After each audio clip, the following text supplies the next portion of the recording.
오늘 이 시간 여러분의 발걸음이 복되어서 2층 3층 영상으로 예배드리는 모든 성도들에게 크신 은혜가 임하길 주의 이름으로 축원합니다.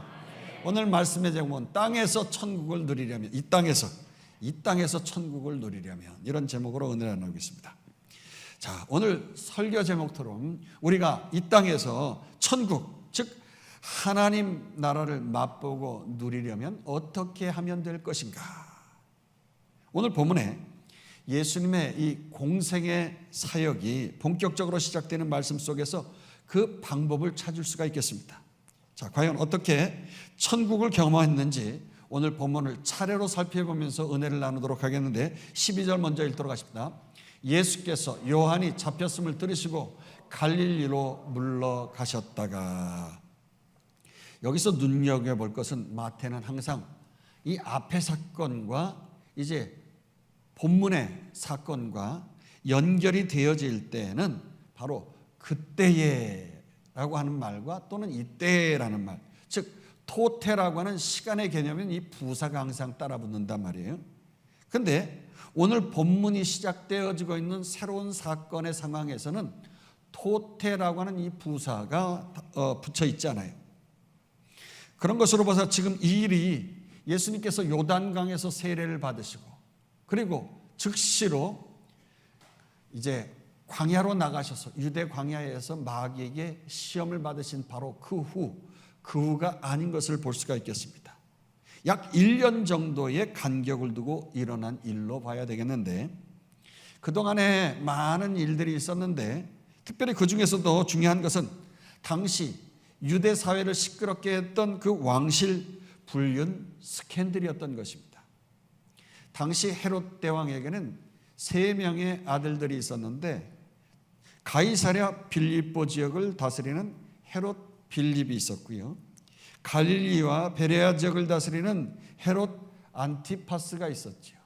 그리고 유대를 다스리는 헤롯 아켈라오가 있었던 것입니다.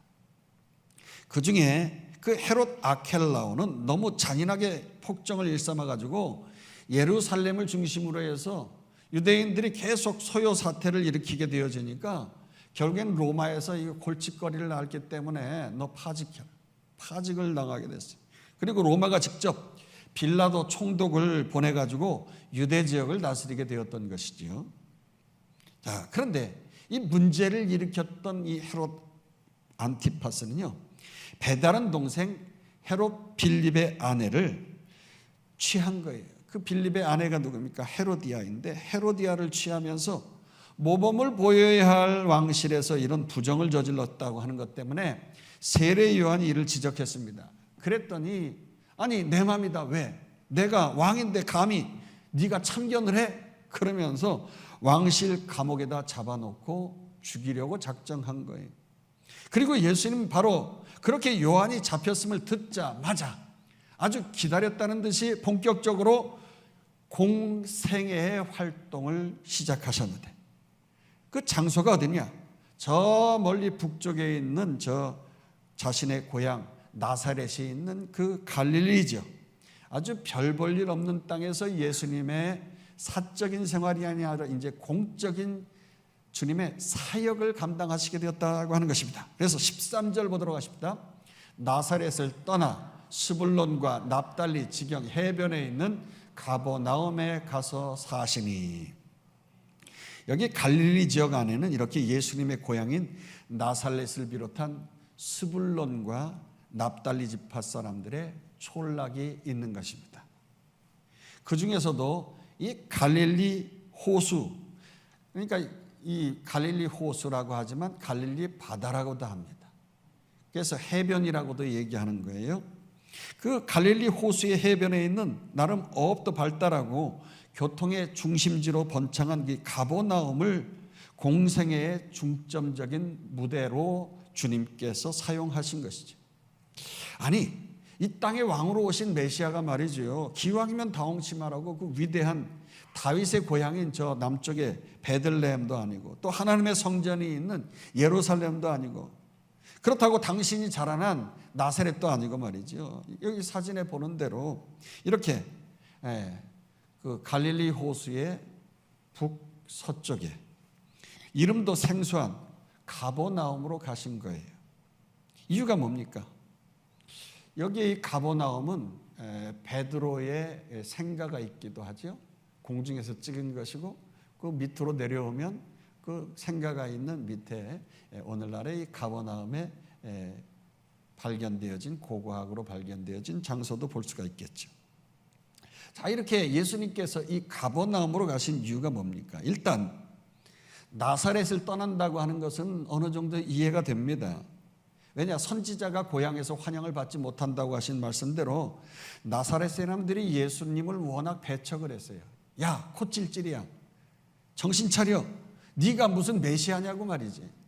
우리가 너의 부모님도 알고 너의 형제들도 다 알고 있는데 네가 어떻게 자랐는지까지도 다 알고 있는데 말이지, 어떻게 네가 만왕의 왕이고 메시아냐고, 웃기지 말라고. 그리고 배척을 했기 때문에 이 천국 복음을 나사렛이 아닌 바로 그 가버나움에 가셔가지고 전하심으로 가버나움에 빼앗기고 만 거지. 아니, 그건 그렇고 어떻게 예수님은 사촌형이 되어지는 세례 요한이 죽음을 당하려고 하는데 어찌 못 본 채 하고 있냔 말이에요. 예수님 자신이 직접 기적을 행하시면서 메시아로서 그렇게 모든 일을 처음부터 감당하지는 않으셨어요. 특별히 사탄에게 시험을 당하실 때에 돌로 떡이 되라고 그렇게 사탄이 꼬드기는데도 예수님은 그것을 행하시지 않았단 말이에요. 그러나 지금 어떻습니까? 오직 당신이 메시아라고 하는 그 길을 닦아놓은 그 세례 요한을 향하여서는 좀 더 옥문이 열리는 기적을 베풀었다고 하면 주님이 주님의 길을, 당신의 길을 이렇게 앞을 열어서 말이죠. 보라, 세상 죄를 지고 가는 어린 양을 보라 하면서 주님을 길 닦는 자로서 그렇게 마치 꽃을 쫙 앞에다 깔고 말이죠. 그런 사람이 앞에 있을 때 뭔가 뽀대나는 거 아니겠습니까? 그런데 그러질 않으셨다는 거예요. 기적까지는 아니라도 좀 더 유대 지역에 머물면서 사람들과 함께 왕실의 타락과 폭정을 좀 규탄하면서 새로운 메시아 나라를 제시했다고 하면 뭔가 좀 낫지 않겠는가, 그런 생각이 들어요. 그러나 예수님은 이러한 사람의 어떤 사적인 감정을 중요하게 생각하지 아니하셨어요. 지금 공적으로 하나님 나라의 메시아 사역을 감당하시기 위한 것이기 때문에 사사로운 것은 다 접어놓고 당신의 말씀을 이루려고 이 갈릴리 가버나움으로 가셨다고 하는 거죠. 14절에서 15절. 이는 선지자 이사야를 통하여 하신 말씀을 이루려 하심이라. 일러스되 스불론 땅과 납달리 땅과 요단강 저편 해변길과 이방의 갈릴리여. 그렇습니다. 예수님은 구약에 기록된 그 외치는 자의 소리, 즉 세례 요한에 관한 예언의 말씀을 너무나도 잘 알고 있었던 것입니다. 12살 때부터 예수님께서 회당에 올라가셔서 그 종교 지도자들을 놀라게 할 만큼 말씀에 능통하셨단 말이에요. 그래서 그 말씀으로 세상이 앞으로 어떻게 돌아갈 것인지 인사이트를 가지고 바라보신 거지요. 그래서 그 통찰력을 가지고 그 옛날 그 700년 전에 이사야 선지자가 예언한 그 스불론 땅과 납달리 땅과 요단강 저편 해변길, 즉 이방의 갈릴리 땅, 그곳에 우선적으로 천국 복음을 전함으로써 언약의 말씀을 그대로 이루신 거죠. 근데 여기에 이방의 갈릴리여라고 했어요. 여러분, 이방은 유대인들은 개로 여기기 때문에 이방이라고 하는 말은 개 같은 갈릴리여, 좀 표현이 그렇습니다만 그런 얘기예요. 전통적인 유대 사람들에게 있어서 이 지역은 솔로몬 왕 때부터 그야말로 개처럼 여겨지고 배척한 지역이었단 말이에요. 솔로몬 왕이 성전과 왕궁을 건축할 때 지금의 레바논 지역, 그러니까 그 이스라엘 바로 접경해에서 붙어있는 북쪽이 레바논 지역인데 그 땅에 히람 왕이 그 하나님의 성전을 짓기 위하여서, 그리고 솔로몬 왕국을 건설하기 위하여서 목재를 보내고 말이지요. 백향목, 잣나무, 그리고 황금을 대주었어요. 그래서 솔로몬도 인사 차원에서 자신의 나라를 뚝 띄어가지고서 히람 왕에게 그렇게 감사하다고 내줬는데, 바로 그 갈릴리 지역이 말이죠, 20곳이나 되어지는 성읍이 있는데 그곳을 떼어줬단 말이에요. 그랬더니 그 두로 왕 히람이 그 땅을 받고 나서, 아니 뭐야, 이걸 나한테 땅이라고 주는 거예요? 쓸모도 없는 땅 줘도 안 가질 거다. 그러면서 본문에 스크린 좀 띄워주세요. 여기에 뭐라고 했어요? 갑을 땅이라고 했어요. 내게 준 이 성읍들 이러한가? 갑을 땅이라. 쓸모없는 땅, 버려진 땅이라 그런 말이에요. 개발되지 않은 땅이라. 그도 그럴 것이, 그 갈릴리 지역 갑을 지역은요, 북쪽의 아시리아다. 이 바벨론과 같은 이방 세력이 있어요. 사진에 보는 대로 지도에 저 위에서부터 아시리아나, 계속 엔터를 쳐주시고, 바벨론의 이방 세력들이 저 이스라엘 거쳐서 남쪽 이집트 애국까지 쳐들어갈 때 반드시 거쳐야 할 것이 있는데, 이 갈릴리 호수, 물이 있는 지역을 통과해야 돼요. 왜냐, 이들이 먼 곳을 통과해 오면서 광야 지역을 통과하기 때문에 물이 급한 거예요. 물. 그래서 이들이 가장 먼저 이 지역을 칠 동안에 저 밑에 있는 나머지 지파들은 장기전을 벌일 준비를 하게끔 이 지역은 총알바지 지파들이 되어진 거예요. 총알바지. 그래서 버려진 땅, 비록 물은 풍부하지만 땅이 비옥하지만 개발되지 아니하는 버려진 땅이에요. 그래서 인류 역사상 가장 잔인하다고 하는 아시리아가 쳐들어와서 사진에 보는 대로 이 지역 사람들을 가장 먼저 끌고 갔는데, 당시 그 땅은 그야말로 피범벅, 눈물범벅의 참혹한 환경이 벌어지게 되어진 거예요. 성벽을 저렇게 공성차라고 하는, 오늘날의 탱크처럼 생겼죠. 바퀴가 6개나 달려있고, 왜 저걸로 다 가서 막 들이밀어서 쾅쾅 부시고 말이죠. 그 위에 올라가 가지고서 같은 높이로 화살을 쏘아대고 창을 던지고 막 그러는 거죠. 그래서 성을 무너뜨리고, 그리고 사람들을 잡아서 말이죠, 가죽을 벗겨서 오른쪽에 밑에 보면 대창에다가 꽂아가지고서 매달고 말이죠. 저 왼쪽 편에 사람 눕혀놓고 혀를 잡아 빼고 말이죠, 목을 자르고 막 그러는, 정말 피범벅이 되고 눈물범벅이 되는 비참한 광경을 펼쳐진 거죠. 지금 이사야는 이 광경을 바라보면서 동시에 미래가 오버랩되어지는데, 어떤 미래입니까? 저들이 다시금 그 아시리의 포로로 끌려갔다가 해방되어지는 그 놀라운 환상을 보게 되어지는 거예요. 뿐만 아니라 더 미래의 700년 이후에는 만왕의 왕 마시아가 환하게 대광 큰 빛을 발하면서 그 백성들에게 가장 먼저 하나님의 나라 천국 복음을 전하면서 천국을 누리게끔, 맛보게끔 그 환상을 바라보았다고 하는 것이, 큰 빛, 그 대광이 우리 교회 대광하고 같은 겁니다. 할렐루야. 여러분들에게 큰 밝은 빛이 비춰지길 주의 이름으로 축원합니다. 자, 그래서 16절에 이렇게 말씀을 하고 있어요. 보십시다. 흑암에 앉은 백성이 큰 빛을 보았고 사망의 땅과 그늘에 앉은 자들에게 빛이 빛이었도다 하였느니라. 그렇습니다. 이사야는 메시아를 대광이라고, 큰 빛이라고 했어요. 그래서 이 의의 태양의 빛, 의라고 하는 것이 뭡니까? 관계, 디카이오스의 의가 좋다. 그 의의 태양빛이 비치자 이제까지 불의한 그 흑암의 세력 안에서 포로로 끌려가고 종살이하면서 고통을 당했는데, 이제는 그 메시아의 통치 안에서 말이죠, 주권이 다시금 회복되어진 줄로 믿습니다. 그리고 빼앗긴 그 어둠의 땅이 환하게 빛 가운데 다시 되찾게 되어졌어요. 그리고 또 바로 이때부터 이게 중요하잖아요.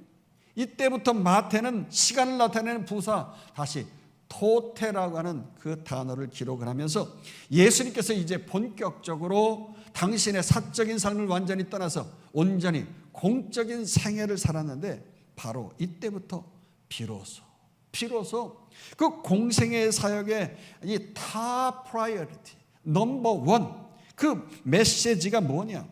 그 천국 복음을 전파하시는데 그 메시지, 놀랍게도 세례 요한의 메시지를 짝짓기 한 것도 아니고 말이죠, 완전히 100% 똑같이 표절한 메시지를 전했다고 하는 거예요. 17절 보도록 하십시다. 이때부터 예수께서 비로소 전파하여 이르시되 회개하라 천국이 가까웠느니라 하시더라. 세례 요한도 회개하라 천국이 가까웠느니라 그러면서 세례를 베풀었거든요. 회개하는 자들에게. 그래서 온전히 물속에 들어가 죽어지는 것처럼 회개의 세례를 베풀었단 말이에요. 여기서 회개와 천국이 나란히 놓여 있는 것을 주목해야 합니다.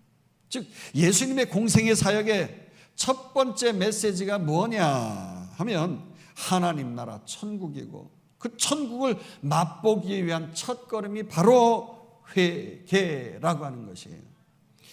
아니 여러분, 인류를 구원할 메시아가 오셔가지고 지금 갈릴리 지방 그 사방의 땅, 그리고 사망의 땅과 흑암의 어둠에 앉아있는 그 고통 가운데 있는 사람들, 정말 피눈물 나고 고통 가운데 피가 섞이고 전쟁통에 어려움 당하고 그렇던 그들에게 첫 번째 들려준 말씀이 좀 위로의 말, 사랑의 말씀이었으면 얼마나 좋으련만. 근데 세례 요한을 통해서 누누이 들었던 회개하라 천국에 가까웠느니라, 똑같은 말을 들으니까 너무 식상한 거예요. 좀 세례 요한과는 차원이 다른 참 메시아임을 보여주시면서 말이죠, 뭐 획기적인 메시지를 선포하면 좀 더 뽀대날 것 같은데 말이에요. 그러나 이 천국이 가까웠느니라는 말씀 가운데 포함되어진 말씀은 뭡니까? 천국이 가까웠다. 다시 말하면 하나님 나라 그 세상의 끝, 그것이 가까웠다. 이건 절박함을 얘기하는 거예요. 뭔가 시급함을 깨달아야 된다라고 하는 말씀이지요. 그리고 또 너무나 좋은 그 천국의 부패상이 차려있다라고 하는 것도 우리가 살펴볼 수가 있겠죠. 한쪽에서는 정말 죽음의 영원한 지옥의 땔감밖에 되지 못하는 심판이 임하게 되어졌지만, 한쪽에서는 천국의 기쁨, 천국 잔치 그 부패상이 차려져 있다고 하는 것. 그러니까 이 임박함 앞에서 그 어떤 사랑과 성인 군자의 말도 그저 공허한 메시지가 되어지는 거예요. 특별히 심판 앞에선 말이죠. 우리는 흔히 이렇게 스불론 땅과 납달리 땅, 이방의 갈릴리 지역같이 소외되고 사망의 그늘에 앉아서 허덕이는 자들에게 일단 무조건 뭐 끌어안아 주고 사랑을 베풀고 막 지원금을 베풀어 주어야만 된다고 생각을 해요.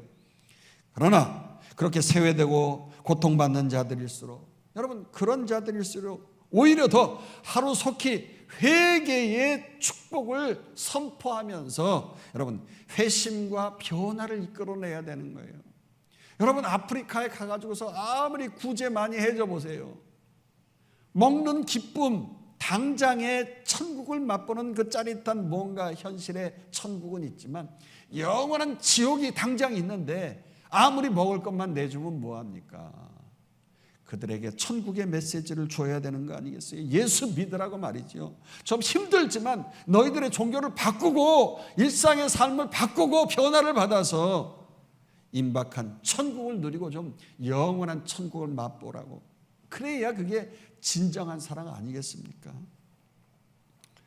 참 죄에서 돌이키지 않고 말이죠, 아무나 그 나라에 들어갈 수가 없는 거 아니겠어요? 참으로 그 영혼을 사랑한다고 하면 먼저 회개를 선포하고 이제 그만 마귀의 통치와 지배에서 벗어나가지고 하나님의 통치와 그 말씀의 지배를 받으면서 기쁨 가운데 살아가라고 선포해야 하는 거예요. 참 그렇지 않고 그저 인간적인 정 쌓고 오냐 하면서 원하는 보조금 지원해주고 인본주의적 구제사업가처럼 박애주의자처럼 무조건 성인군자처럼 행세해서는 안 되는 겁니다. 여러분, 그건 망하는 세상 나라의 관점에서의 사랑인 거예요. 여러분, 이게 어떻습니까? 적절한 표현이 될 수 있는 것은 우리가 다른 나라로 갈 때에 뭘 받아요? 비자를 받잖아요. 입국 허가서를 받는 거예요. 마찬가지로 하나님 나라 천국에 들어가는 길은 죄를 회개한 의로운 자만이 입국이 허가되어지는 줄로 믿습니다.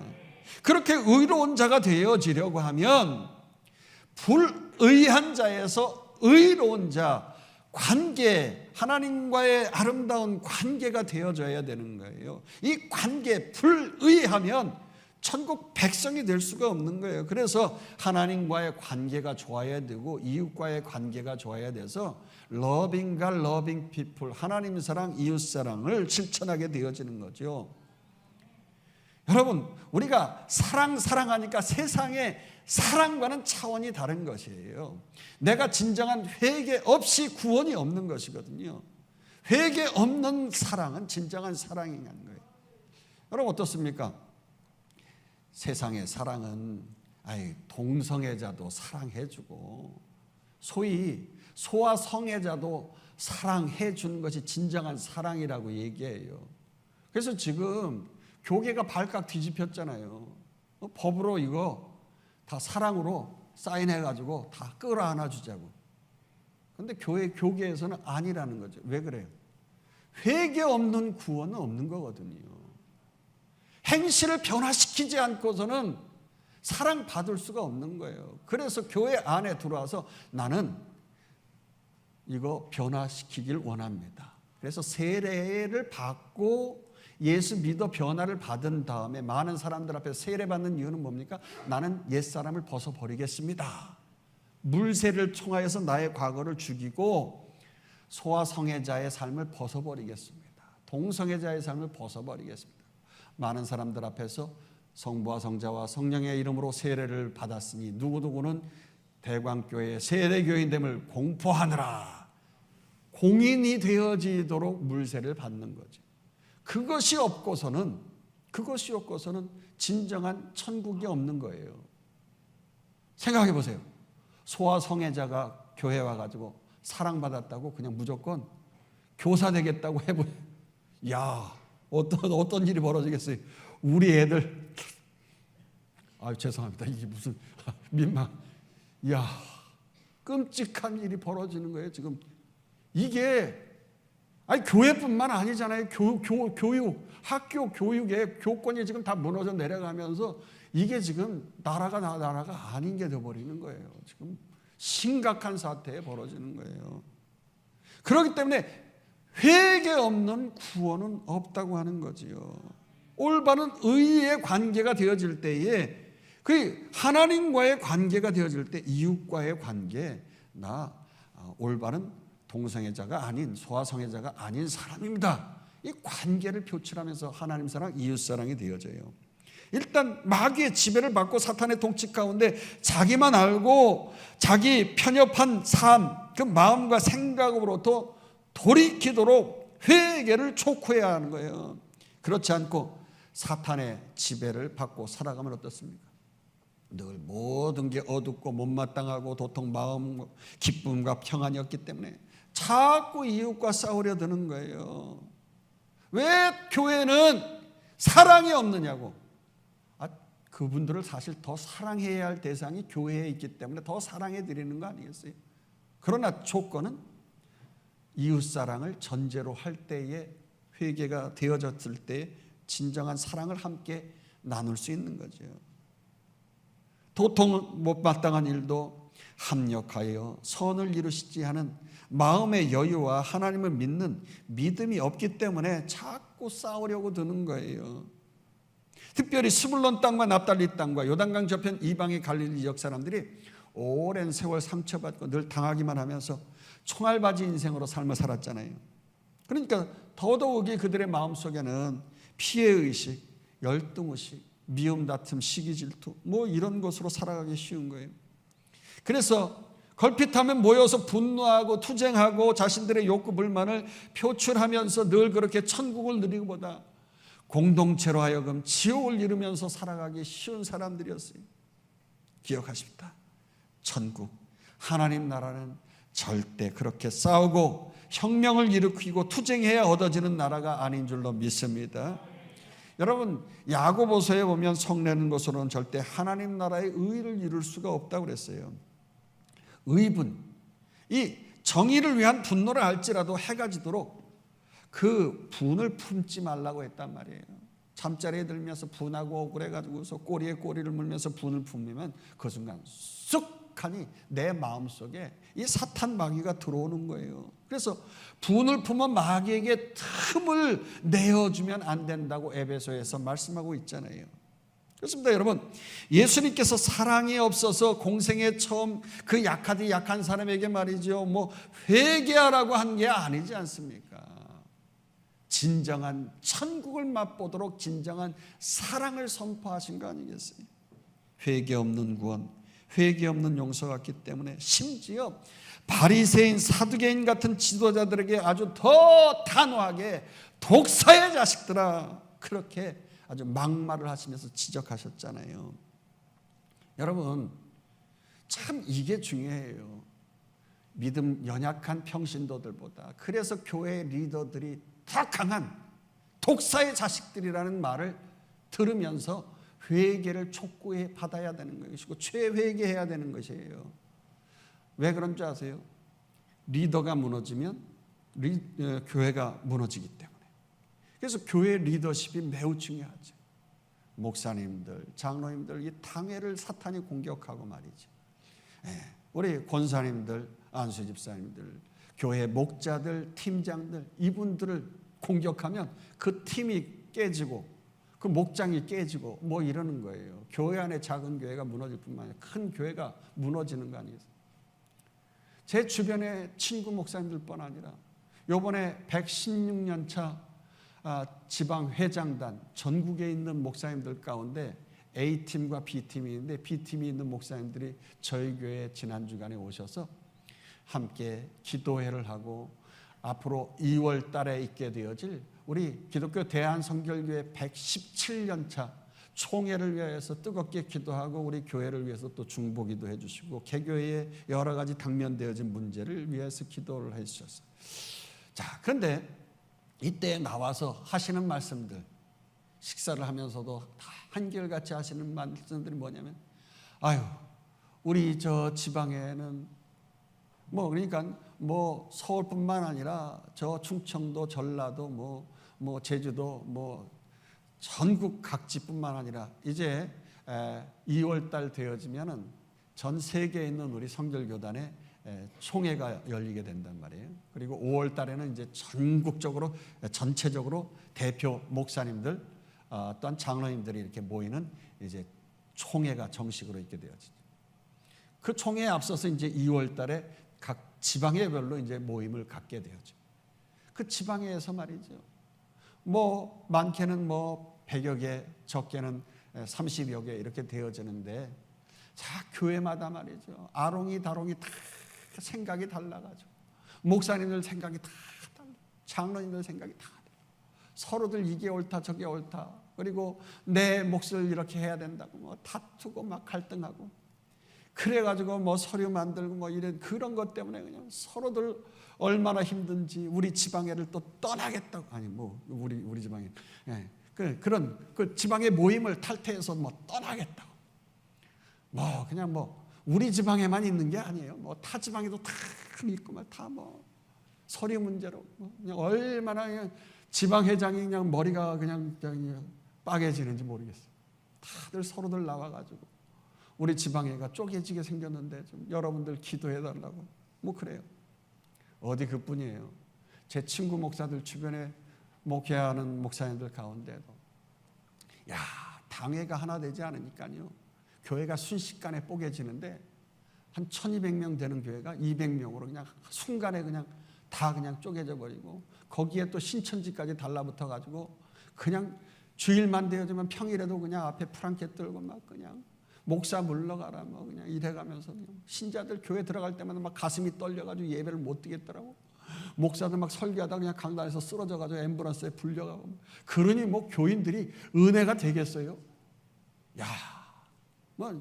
천여 명에서 순간 그냥 200명 되는 건 시군증 먹기야 그냥. 그러다 보니까 이단들이 그걸 노리고 교회에 와가지고 틈만 생기면 그냥 교회를 잡아먹으려고 산 옮기기, 교회를 완전히 통째로 잡아먹는 거예요. 그래서 자기들이 이 통째를 그냥 다 신천지가 오는 거죠.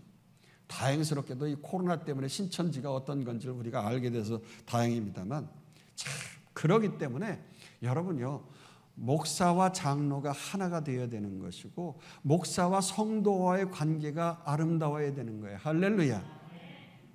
하나님만의 의가 아무리 좋으면 뭡니까? 이 관계가 나쁘면요, 그래 그렇지 하면서 사탄이 틈을 타고 그 시험당하고 교회가 갈등 구조에 빠지면 한순간에 무너지는 거예요. 그래서 저희 교회는 당회도 참 회개를 잘합니다. 할렐루야. 목사 저 자신도 회개를 잘하고 우리 장로님들도 회개를 잘해서 뭐 순간 어려움이 있고 막 뭐 서로 간에 당회에서 이런저런 대화를 나누고 합니다만, 잘못된 일이 있으면 서로 끌어안고 제가 잘못했습니다, 장로님 뭐 용서해 주시죠. 그럼 또 장로님도 아이고 뭐 그러면서 서로 이렇게 대화를 나누고, 또 어떨 때는 전화로, 급하신 분은 전화로 목사님 제가 이번 주간 말씀을 듣고 기도하는 중에 그동안 목사님과의 마음 관계가 좀 뭔가 껄끄러운 게 있었는데 불편한데 하면서 전화로 수시로 그렇게 해서 여러분들 순간순간 풀어야 되는 거예요. 그래야 그 축복의 메시지가 여러분의 메시지가 되어지고 하늘로부터 준 하늘의 축복의 메시지가 하나님 사랑, 이웃 사랑을 통하여 그대로 열려질 줄로 믿습니다. 그렇기 때문에 독사의 자식들아 이렇게 선포할 때에 그 말을 이렇게 꼬아가지고 들으면 안 돼요. 사탄은 항상 공중 권세를 잡은 예뱀이라고 해서 공중에서 이걸 꼬아서 말이죠. 아유 저 목사님 오늘 나에게 하시는 말씀이지.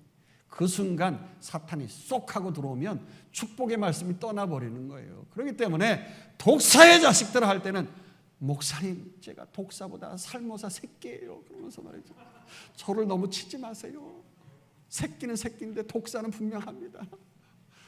여러분 믿음으로 땡기시길 주의 이름으로 축원합니다. 지금 예수님께서 독사의 자식들아, 아니 그런 말까지, 이게 정 떨어져서 말이죠. 사람들이 예수님을 따르겠어요. 그런데 걱정 붙들어 매십시오. 오히려 큰 무리가 따른 줄로 믿습니다.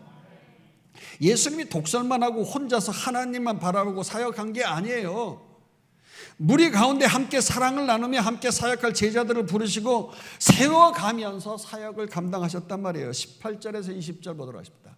갈릴리 해변에 다니시다가 두 형제 곧 베드로라는 시몬과 그의 형제 안드레가 바다에 금을 던지는 것을 보시니 그들은 어부라 말씀하시되 나를 따라오라 내가 너희를 사람을 낚는 어부가 되게 하리라 하시니 그들이 곧 그물을 버려두고 예수를 따르니라.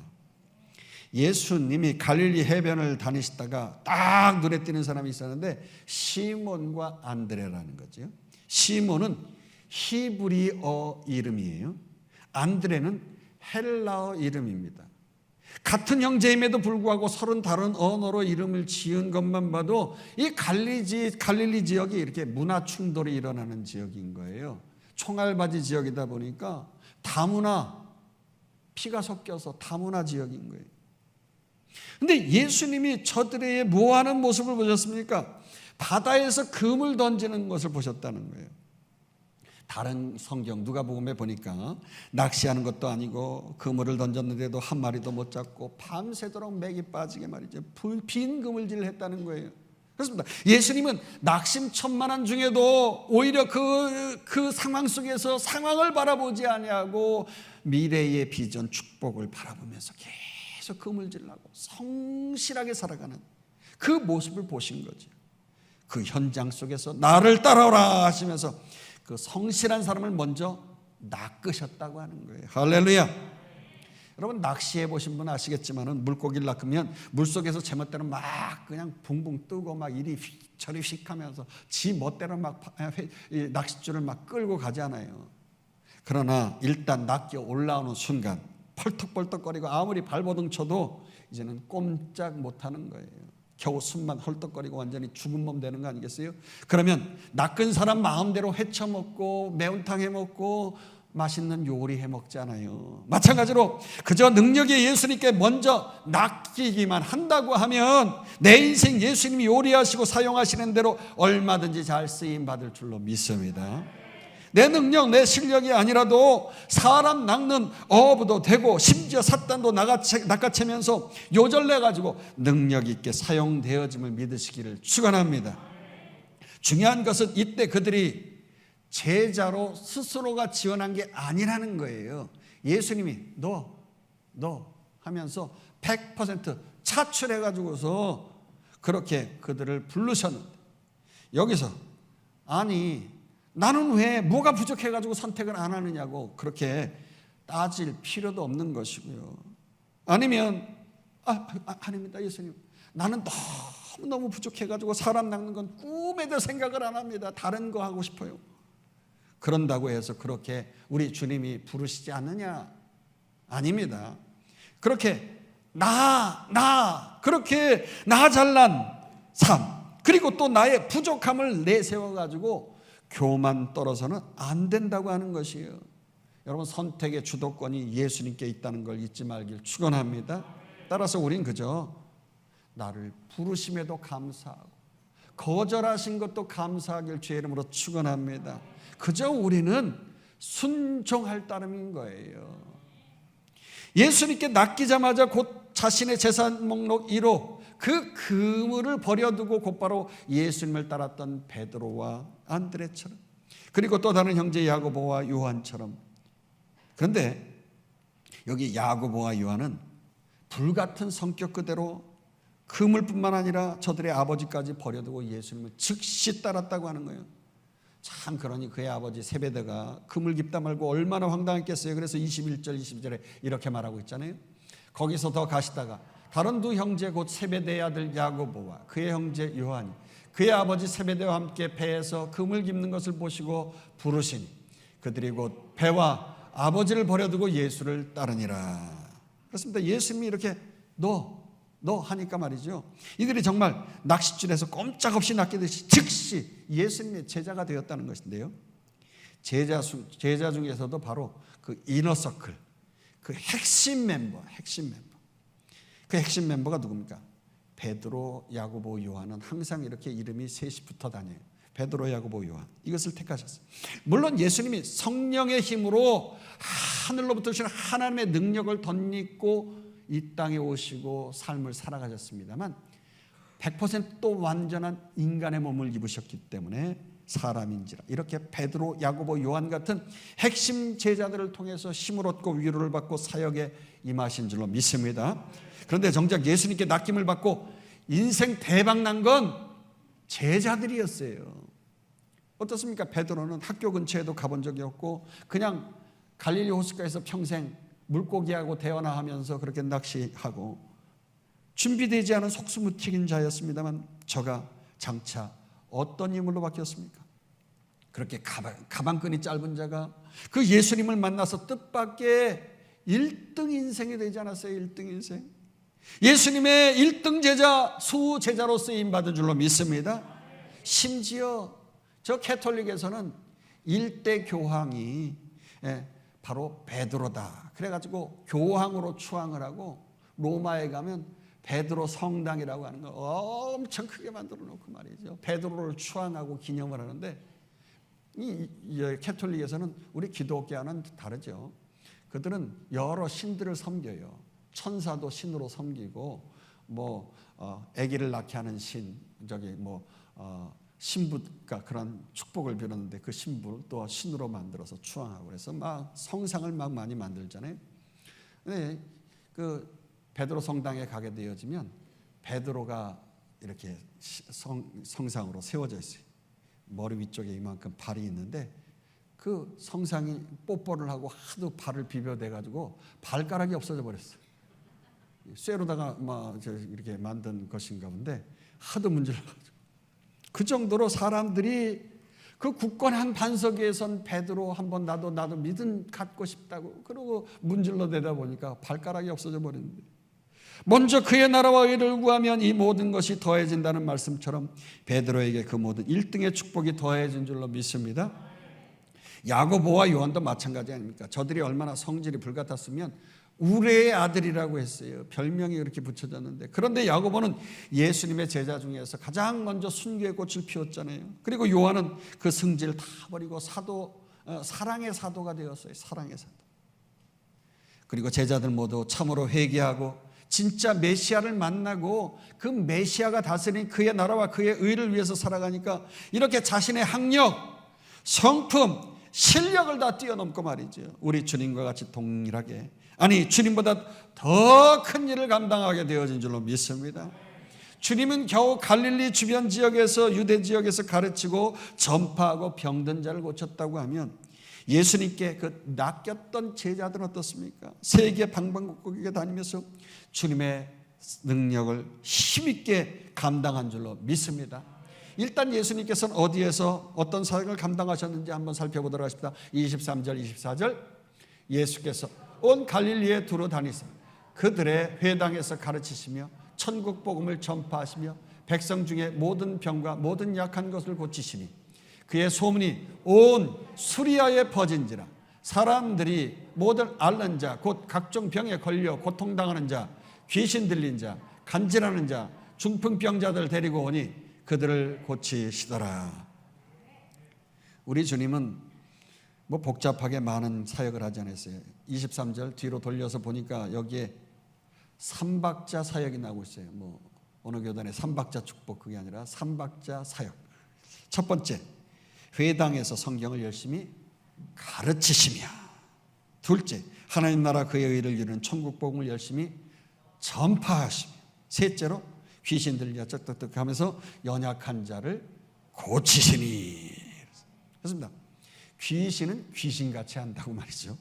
누가 참 권세 있는 자인지 자신들이 먼저 알고 벌벌 뛰면서 알아서 기는 거예요. 그래서 여러분 축사 사역한다고 펄쩍펄쩍 뛰고 막 눌러대고 안찰하고 심지어 막 사람 죽이고 뭐 자기 자식 말이죠. 뭐 그런 안찰하다가 죽이는 것이 저 부천 어디선가 뭐 그런 교역자가 있었던데요 말이죠. 그저 말씀 열심히 가르치고 천국 복음 전파하는 것으로도 사탄은 물러가는 줄로 믿습니다. 우리 주님이 말씀으로 물리치셨잖아요. 그러니까 여러분 말씀 제대로 듣기만 해도 인생이 변화되고 어둠이 떠나갈 줄로 믿습니다. 제대로 말씀 듣지 아니하고 예배 생활을 안 하니까 어둠이 떠나가지 않는 거예요. 여러분 그리고 주님께서 꺼져 하고 말씀으로 꺼지라고 물리치시고 꾸짖는 한마디로도 한 길로 왔다가 7길로 떠나가는 거예요. 그러므로 여러분 믿음으로 어둠은 떠나갈지어다 선포하시길 주의 이름으로 축원합니다. 그렇습니다. 우리 주님께서는 가르치는 것만 머무르지 아니하시고 당시 유대 사람의 혐오의 대상이 그 귀신 들린 자, 정신병자, 간질병, 중풍마비병 그런 사람들을 고치셨단 말이에요. 우리 역시 마찬가지입니다. 예수 믿고 예수님의 제자로서 우리가 먼저 예수님께 낚임을 받기만 한다고 하면 세상의 악한 사탄 마귀에게 낚이지 아니하고 예수님께 낚였다는 것 그 자체로서 이미 우리는 예수의 권세가 내 권세가 되어주는 줄로 믿습니다. 주님의 능력을 내가 사용하고 누릴 수 있는 거예요. 자녀의 권세. 아버지가 우리 아버지이면 말이죠. 냉장고에 어디에 있는 거 내가 다 필요한 거 꺼내 먹고 내가 누릴 수 있는 거예요. 베드로, 야고보, 요한 저들이 이 모든 걸 다 버려두고 곧바로 예수를 따랐기 때문에 아무것도 없는 빈털터리였지만 어땠습니까? 예수님을 따르는 3년 동안에 한 번도 동냥하거나 남에게 구걸해서 얻어먹은 적이 없어요. 오히려 5,000명 아니 수많은 군중들이 굶주리고 배고파할 때 오히려 떡을 나눠주고 해서 12광주리가 남아 돌아가는 역사가 있었습니다. 할렐루야. 그들에게는 은과 금은 없었지만 예수의 이름으로 각종 질병과 문제를 해결해서 일으켜 세우는 역사가 있었습니다. 할렐루야. 그렇습니다. 연약하고 부족하던 능력 없는 사람들이지만 돈으로 실력으로 사람을 도운 것이 아니라 그저 예수 그리스도의 천국 복음 전파, 그 천국 복음 전파 더불어서 함께 따라오는 세트가 뭐예요? 회개를 선포하니까 이 땅에 하나님 나라 그 천국이 이루어지고 천국을 맛보면서 넉넉히 그들이 사역을 감당하고 존귀해진 줄로 믿습니다. 그래서 24절에 방금 읽은 대로 온 수리아 오늘날의 터키 지역까지 예수님이 가시지 않아도 입소문이 퍼졌다는 거고요. 각종 병자들이 나왔다는 거예요. 그리고 25절에 보니까 갈릴리 그리고 데가볼리 예루살렘 유대 요단강 건너편 오늘날의 요르단 지역에서 수많은 무리가 예수님께 따라왔다고 했어요. 그래서 25절 보도록 하십시다. 갈릴리와 데가볼리와 예루살렘과 유대와 요단강 건너편에서 수많은 무리가 따르니라. 그렇습니다. 예수님이 이렇게 제자를 부르는 순간부터 예수님 옆에는 수많은 무리의 사람들이 몰려왔어요. 얼마나 사람들이 많았냐면 운집해 있을 때 예수님이 길을 걸어가실 수가 없으니까 그동안에 곁에서 예수님이 옷자락을 만져서 병을 낫는 사람도 있고, 예수님이 집안에 들어가서 사람들이 들어가서라도 병을 낫고자 하는 너무 사람들이 많으니까 아예 그냥 지붕을 뚫고 병자를 달아내리는 그런 사람도 있고 말이죠. 누가복음 12장 1절에서는 서로 밟힐 만큼, 오늘날로 말하면 뭐 이태원 압사 사고 나는 것처럼 그렇게 압사당할 만큼 말이죠. 그렇게 수많은 무리가 모였었다고 하는 거예요. 우리는 적은 무리의 사람보다는 이런 큰 군중에 사실 관심이 많지 않아요. 야, 저렇게 많이 모였대 하면서 그것에 관심 갖고 또 불구경 가듯이 말이죠. 막 그렇게 간단 말이에요. 그래서 사람들이 군중 심리로 인해서 모이고 막 그러잖아요. 그러나 예수님이 그런 많은 군중보다는 소수의 제자에 관심이 있었던 거예요. 그냥 믿음 없이 그냥 군중 심리로 막 따라오는 사람들은 그냥 별로 관심이 없으시고, 진정한 제자, 많은 군중을 통해서는 예수의 권세와 능력이 나타나지 않았어요. 오히려 소수의 제자를 통해서 수많은 군중 무리의 사람들을 섬기고 변화시켰단 말이에요. 그러면 소수의 제자들로 이 땅 가운데 천국 하나님 나라를 이루고 의를 이루며 세상을 바꿔나가는 줄로 믿습니다. 그래서 소그룹이 교회에서 중요한 것이고요, 리더가 중요한 것이지요. 그래서 목자들이 중요하고 소그룹, 교회 안의 작은 교회, 사역팀장, 팀원들, 소그룹이 중요한 것. 그렇다면 저와 여러분은 그저 예수님을 그 많은 무리 속에서 따르는 자인가? 아니면 예수님의 제자로서 그렇게 많은 무리에게로 나아가 예수님 것에 내권세하면서 복음을 선포하고 세상에 영향력을 끼치는 자인가? 어떠한 사람입니까? 기억하십시다. 우리가 예수 믿는 것을 그저 그렇게 무리 속에서 있으면서 교회 다니는 것만으로 그냥 이러려니 하면 생각하면 안 되는 것입니다. 여러분, 우리는요, 예수 믿고 신앙생활 한다는 건 천국을 맛보고 누리라고 하나님께서 우리에게 기회 주신 것인 줄로 믿습니다. 그러니까 주님께서 기회 주신 것을 우리가 땡겨서 취하는 람바노, 그러한 축복이 여러분의 있기를 주의 이름으로 축원합니다. 땡길 때의 의와 희락과 평강이 여러분에게 주어지는 줄로 믿습니다. 그러니까 결국에는 우리의 총체적인 삶의 능력이 그 땡기는 람바노의 믿음의 축복을 통해서 나타나는 것이에요. 그냥 뭐 새벽정에 울렸네 하면서 그냥 열심으로 그냥 습관처럼 그렇게 신앙생활 해서는 안 되는 것이고, 내가 만난 하나님이 있어야 되는 거예요. 따라서 우리가 이 땅 가운데서 천국을 누릴 수 있도록 우리 예수님이 이 방법을 가르쳐 주시면서 너 하면서 말이죠, 스스로 삼층도 섭섭해 하실 것 같아요. 너 내가 만난 하나님이 필요한 거예요. 내가 만난 주님. 그래서 제자가 돼야만이 인생을 바꾸고 세상을 변화시킬 줄로 믿습니다. 어릴 때 모태신앙이니까 나는 교인이야, 그거 필요 없어요. 주님이 나를 부르실 때 내가 낚여야 되는 거예요. 낚이는 건 회개하고 천국 복음을 받는 거라고 그랬어요. 그러니까요, 오늘 말씀처럼 우리가 이 땅 가운데서 천국을 누리려면 본문이 제시해 준 대로 세 가지 축복. 첫 번째, 나의 마음과 생각을 완전히 말씀을 돌이켜 회개하고 내 마음에 천국을 이루어야 됩니다. 할렐루야. 두 번째, 예수님께 낚임을 받은 제자로서 나의 사적인 모든 걸 뒤로하고 온전히 하나님 나라와 의를 이루기 위하여서 즉시 순종하면서 살아가는 거예요. 삶의 영향력을 끼치기 위해서 빛과 소금의 역할을 하라는 거지. 그리고 세 번째, 아직도 흑암 가운데 살아가는 많은 무리를 향하여서 이제 예수 권세 내 권세라고 하는 그 사실을 기억하면서 힘차게 천국 복음을 외치고 이 땅 가운데 천국을 이루고 이루어진 천국을 마침내 맛보고 누리며 살아가시길 축원합니다. 이번 한 주간 동안도 의와 평강과 희락이 넘치는 가운데 여러분의 삶의 모든 영역 속에서 천국을 이루고 누리고 살아가는 우리와 우리의 자녀 되길 주의 이름으로 축원합니다. 축원합니다. 축원합니다.